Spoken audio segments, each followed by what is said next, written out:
Good morning, students.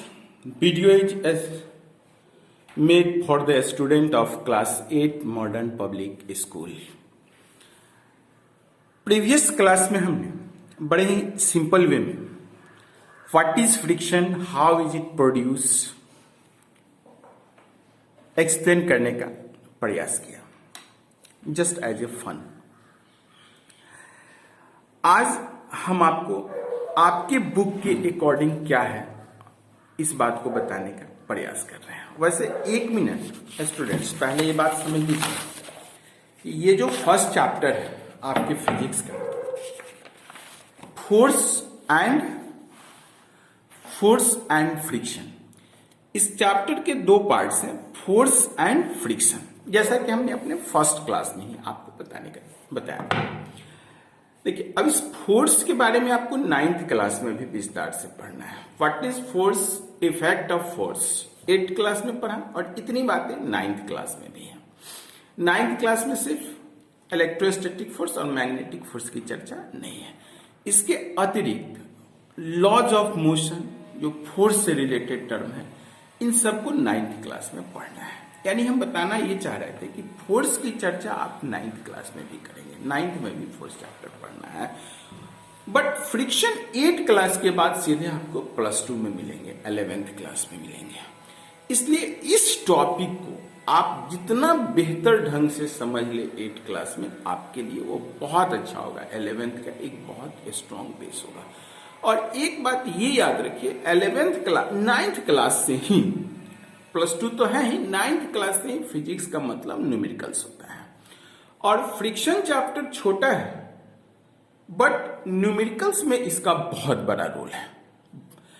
Friction में more than thousands numericals बनाए जाते हैं. जो भी फोर्स रिलेटेड न्यूमेरिकल्स है सब में फ्रिक्शन डाल दिया जाए तो न्यूमेरिकल कॉम्प्लिकेटेड हो जाते हैं. मतलब बताना ये चाह रहे थे कि फ्रिक्शन आपके लिए 8 के बाद सीधे +2 में मिलेंगे और इसका न्यूमेरिकल्स पॉइंट्स ऑफ व्यू से बहुत ही इंपॉर्टेंट रोल है. इसलिए आप जितना मैक्सिमम फ्रिक्शन के बारे में पढ़ ले वो बहुत अच्छा है. तो अभी मैंने बहुत ही जीरो से शुरू किया है. कल मैंने कुछ नहीं बताया, सिर्फ छोटे छोटे एग्जाम्पल्स के द्वारा मैंने बताने का प्रयास किया कि smooth surface having less friction, rough surface having more friction. It means friction is produced due to roughness of contact surfaces. हालांकि ये सिर्फ एक पक्ष है, ऐसा नहीं है कि अगर सरफेस कंप्लीट स्मूथ हो तो फ्रिक्शनल फोर्स नहीं होंगे. क्या होंगे उसकी चर्चा भी हम करेंगे. बट अभी हम आपके बुक में क्या है और कल मैंने क्या बताया था, कल हम लोग क्या पढ़े थे, एक बार फिर से पढ़ेंगे. कल मैंने आपको बताया था frictional force is a contact force. क्यों? क्योंकि it produce due to roughness of contact surfaces. जब एक सरफेस किसी दूसरे सरफेस पे मूव करती है या मूव करने का प्रयास करती है तो ही फ्रिक्शनल फोर्स क्या होता है, अपीयर होता है. सेकेंड बताया था कि it is opposing force. It always opposes the relative motion of an object. अगर मैं इस ऑब्जेक्ट को, इस पेंसिल को अगर आगे की ओर अपवर्ड मूव करूं तो फ्रिक्शनल फोर्स इसके बैकवर्ड, पीछे डायरेक्ट की ओर इसे एक्ट करेगा. और मैं अगर इसको इस तरफ की ओर अगर फ्रिक्शन मूव कराता हूं तो फ्रिक्शनल फोर्स किधर लाएगा, अपोजिट लाएगा. यानी फ्रिक्शनल फोर्स का जो डायरेक्शन है वो मोशन के हमेशा क्या होता है, अपोजिट काम करता है, वर्क करता है. अब आइए आपके बुक में, और ये भी मैंने चर्चा किया था कि अगर कोई सरफेस जो स्मूथ दिखाई देता है, अगर उसका माइक्रोस्कोपिक लेवल पे एग्जामिन किया जाए तो वो सरफेस स्मूथ नहीं है, उस सरफेस में भी बहुत सारे इरेगुलरिटीज होती हैं. अब इन्हीं बातों को प्रूफ करते हुए, और वो बच्चे जो बुक पढ़ना चाहते हैं, मैं बुक से आज पढ़ा रहा हूं. इसके बाद इस चैप्टर पर मेरी बहुत अधिक फोकस रहेगा क्योंकि ये बहुत ही इंपॉर्टेंट चैप्टर है हमारे लिए. तो अब हम आपके बुक को पढ़ने का प्रयास करते हैं. Friction, it is a type of force. We have seen that a football rolling on the ground. वो स्टूडेंट्स जो बुक के हर एक वर्ड का अर्थ समझना चाहते हैं वो मेरे इस वीडियो को जरूर देखेंगे. आपके बुक को समझाने का प्रयास है.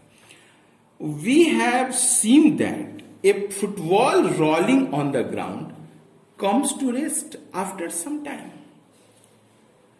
आपने देखा है, हम लोगों ने देखा है, वी हैव सीन, हम सब ने देखा है, a football rolling on the ground comes to rest after some time. ये पेंसिल मूव कर रही है, मूव करते करते क्या होगा, आफ्टर सम टाइम ये क्या होगा, यहां पे ये पेंसिल मूव करते हुए आफ्टर सम टाइम क्या हो रहा है, रुक जाती है, comes to rest after some time. तो हम लोगों ने देखा है a football rolling on the ground comes to rest after some time. एक फुटबॉल जो ग्राउंड पे रोल कर रही होती है, लुढ़क रही होती है। हिंदी में बहुत हिंदी जानने का प्रयास नहीं करना है, बस बात को समझना है। वैसे इंग्लिश टू इंग्लिश समझे तो और बेहतर है। A football rolling on the ground comes to rest after some time. एक फुटबॉल जो ग्राउंड पे रोल करती है, आफ्टर सम टाइम क्या होता है, comes to state of rest, और रुक जाती है। If you stop pedalling your cycle, it will stop running after some time. It's a just practical question, very easy example. If you stop paddling your cycle, अगर आप cycle की paddling रोक देते हो, पैडलिंग करना रोक देते हो, क्या ऑब्जर्व करते हो, it will stop after running some distance. कुछ डिस्टेंस कवर करने के बाद ये क्या होता है, रुक जाता है। दिस हैपेंस, ऐसा होता है, why, because a phenomenon that is opposing the motion of football or cycle over the ground। ऐसा इसलिए होता है कि एक ऐसी प्रक्रिया है, एक ऐसी फेनोमेनन है, घटना है, that is opposing the motion, जो मोशन का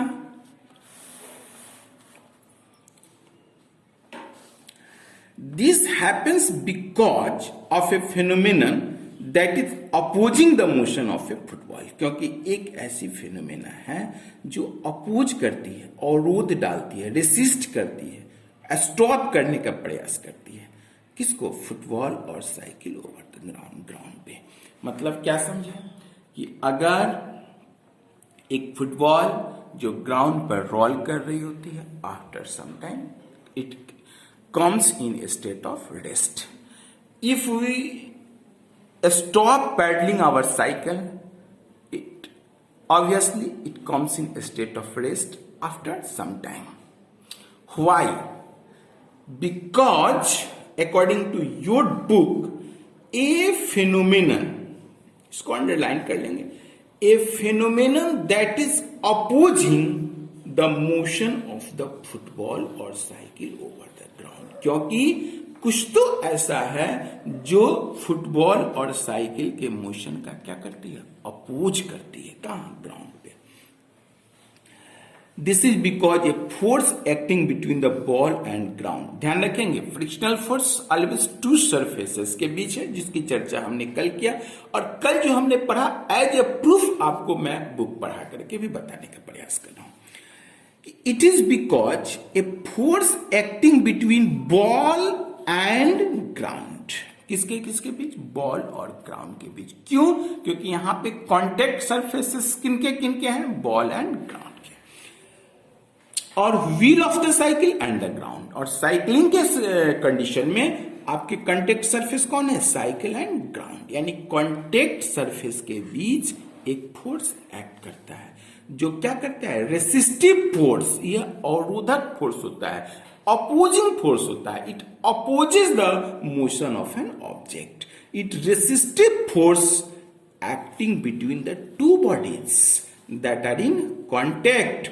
एक रेसिस्टिव फोर्स एक्ट करता है कहां, between the two bodies that are in contact, उन दो बॉडीज के बीच जो क्या होते हैं, उनके कॉन्टैक्ट में होते हैं। कल मेरी चर्चा थी ना कि ये मेरी बाइक, ये कार, टॉय कार अगर इस सरफेस पे चल रही है तो ये फ्रिक्शनल फोर्स कब अपीयर होगा, जब ये कार के व्हील्स इस सरफेस पे आएंगे। तो इन दोनों जब कांटेक्ट में आएंगे, उसके बाद ये फोर्स, ये सरफेस और ये पेज जब दोनों कांटेक्ट में आएंगे तो यहां पे एक फ्रिक्शनल फोर्स अपीयर होगा। This resistive force acting between the two bodies that are in contact and in motion such that it opposes the motion. ये मोशन का क्या करता है, अपोज करता है। It is called frictional force. यानी according to your book ये बताने का प्रयास किया गया है कि if one body moves over another surface, another body, rather surface of another body, then a resistive force acting between the two bodies that are in contact, that resistive force is called frictional force. That means frictional force क्या है? एक resistive force है जो कब appear होते हैं? When two bodies are in contact. बहुत ध्यान से समझेंगे इन सारी बातों को, वन बाय वन हम आपको लिख के ऑन द बोर्ड एक लेक्चर बनाया जाएगा, उसमें और बात को क्लियर किया जाएगा। बट बुक भी पढ़ना जरूरी है। That is called frictional force. Friction exist, देखिए इसमें बहुत ही क्लियर ढंग से लिखा हुआ, फ्रिक्शन एग्जिस्ट। फ्रिक्शन एग्जिस्ट करता है, कहां करता है? फ्रिक्शन का अस्तित्व कहां है? Only if the two surfaces are in contact with each other. जब दो सरफेस कहां आते हैं? कांटेक्ट में आते हैं। If there is no contact between them, no frictional force act. Frictional force का रोल कब प्ले होता है? जब एक सरफेस दूसरे सरफेस पर आती है और मूव करती है या मूव करने का प्रयास करती है। तो frictional force exist only if the two surfaces are in contact with each other. इसको आप अंडरलाइन जरूर करेंगे कि frictional force exist only where if two surface are in contact, that's why it is called friction is a contact force. इन सब बातों की चर्चा मैंने अपने प्रीवियस लेक्चर में भी किया था, आज बुक के द्वारा आपको समझा दिया। तो अब आप बुक को एक बार बहुत और अच्छे ढंग से पढ़ेंगे। हर एक सेंटेंस का अर्थ, अगर कोई भी वर्ड ऐसा हो जिसका मीनिंग आपको नहीं समझ में आया हो, निश्चित रूप से आप कमेंट बॉक्स में लिखेंगे, या निश्चित रूप से इसके बाद फ्रिक्शन खत्म होने के बाद हम एक क्वेश्चंस का एक सेट तैयार कर रहे हैं, 100 क्वेश्चंस का सेट जो स्कूल के द्वारा प्रोवाइड हो जाएगा, और उसमें कोई भी परेशानी होगी आप हमसे जरूर संपर्क करेंगे। इफ यू ऑब्जर्व, अब इस टॉपिक में ये बताने का प्रयास किया गया है कि जो कल हमने आपको बताया था कि friction appear due to roughness of contact surface, और आप जिस सरफेस को स्मूथ देखते हो वो कंप्लीट स्मूथ नहीं है। उस अगर माइक्रोस्कोपिक लेवल पे एग्जामिन किया जाए तो उसमें भी बहुत सारे क्या है, आपको इरेगुलरिटीज होंगे, अप एंड डाउन होंगे वगैरह वगैरह। तो आइए, इफ यू ऑब्जर्व,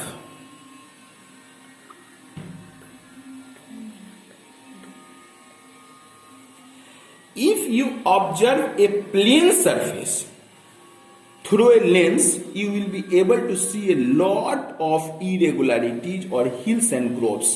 देखो, up and downs and hills and groves, ये भी एक फ्रेज टाइप ही है हमारे फिजिक्स में। अप एंड डाउन का इसका भी अर्थ होता है हिल्स एंड ग्रोव्स, ऊंच नीच। हिल्स अपर मोस्ट पार्ट को हिल्स कह देंगे और ग्रोव्स का मतलब नीचे वाला।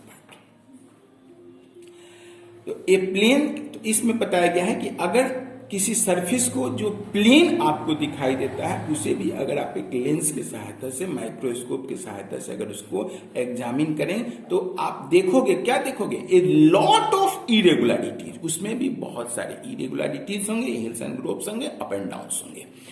This irregularity exists the microscopic level when for a fine means, fine का मतलब होता है महीन, मतलब बहुत स्मूथ जो दिखाई दे रहा हो, उसमें भी फाइन केमिस्ट्री में मिला हो, फाइन पाउडर, महीन चूर, तो fine smooth surface, even over a fine smooth surface. अब जैसे कैरम बोर्ड का सरफेस देखो, बहुत फाइन स्मूथ सरफेस है, बस बट उसमें भी इरेगुलरिटीज होते हैं, उसमें भी अप एंड डाउन होते हैं, और उसी अप एंड डाउन को कम करने के लिए हम उस पर क्या करते हैं? पाउडर का छिड़काव करते हैं, पाउडर का स्प्रिंकल करते हैं। जब आप देखोगे कि पाउडर उस पर हम लोग लगा देते हैं, पाउडर का छिड़काव करते हैं, उसके बाद आपका क्या होगा? आप और स्मूथ ढंग से रन करती हैं और वो ठीक ढंग से खेलते हैं। तो ये कहा गया है इसमें कि एवन ए फाइन, चैप्टर पढ़ाने का मेरा मकसद यही है कि जो भी न्यू वर्ड्स हो उस पर आप जरूर एक बार फोकस करें और उसका अर्थ समझें। तो फाइन मेरी समझ से आपके लिए एक नया शब्द है। फाइन मतलब बहुत अच्छा नहीं, बहुत स्मूथ, बहुत महीन, fine powder. Fine smooth surface when one surface is in contact with another surface, the irregularities on both the surface get locked and produce an obstruction to the relative motion between them. इसकी चर्चा कल हमने बहुत अच्छे ढंग से किया था कि one surface in contact with another surface, actually frictional force कब लगते हैं? तो due to roughness of contact surface, यानी कंटेक्ट सरफेस के पास तो कंटेक्ट सरफेस पे फ्रिक्शनल फोर्स लगते हैं। उसके कारण क्या है? तो उसके कारण यही है कि जो कंटेक्ट सरफेस पे जो इरेगुलरिटीज होती हैं दोनों के, उस इरेगुलरिटीज में दोनों सरफेस क्या हो जाते हैं? इंटरलॉक कर जाते हैं, एक दूसरे में ऐसे इंटरलॉक कर जाना। ठीक है, अब इसमें जो जैसे मान लो ये है, अब इसमें बहुत सारे इरेगुलरिटी दिखाई दे रहा है, up and down, up hills and groves है, और अगर इस पे एक सरफेस चलती है तो अब ये सरफेस क्या होगा? ये सरफेस इसके जो अप एंड डाउन्स वाले पार्ट हैं उसमें इन दोनों सरफेस के रफनेस के कारण इसका ये पोर्शन और ये पोर्शन दोनों एक दूसरे में क्या होगा? इंटरलॉक कर जाएंगे, और उसी इंटरलॉक को तोड़ने के लिए एक फोर्स क्या करनी होगी? फोर्स की आवश्यकता होगी। तो when one surface is in contact with another surface, the irregularities on both the surface, दोनों सरफेस के जो irregularities होते हैं उसमें वो इंटरलॉक कर जाते हैं and then produce an obstruction. It is also a new term. Obstruction means अवरोध, अपोज। अब यहाँ पे एक अपोज होता है, एक अपोजिंग फोर्स एक्ट करता है, which opposing the relative motion between them. It is the cause of your friction according to your book. और भी फ्रिक्शन के बहुत सारे कारण हैं। When the two surfaces are smooth, the interlocking of irregularities will be less and friction becomes less. जैसा कि कल हमने आपको बताया था कि स्मूथ सरफेस पे आपकी बाइक बहुत तेज से चलती है, और अगर एक इरेगुलर सरफेस हो तो वहां दिक्कत होती है। तो वहां पर इसका कॉज यही है कि स्मूथ सरफेस पे अप एंड डाउन कम होते हैं तो उसमें इंटरलॉकिंग कम होता है और फ्रिक्शनल फोर्स का अपीयरेंस कम होता है। लेकिन अगर सरफेस रफ हो तो वहां पे इंटरलॉक ज्यादा होंगे, गड्ढे ज्यादा होंगे, है ना? तो गड्ढे ज्यादा होंगे तो उसमें एक सरफेस दूसरे सरफेस में क्या होगा? आपको इंटरलॉक कर जाएंगे, इसलिए फ्रिक्शनल फोर्स का वैल्यू बढ़ जाएगा। Therefore, we can reduce the friction by making the surface smooth. इसलिए सरफेस को स्मूथ बना करके फ्रिक्शनल फोर्स को क्या किया जा सकता है? कम किया जा सकता है। इसके बाद फिर अगले क्लास में मैं बहुत छोटे छोटे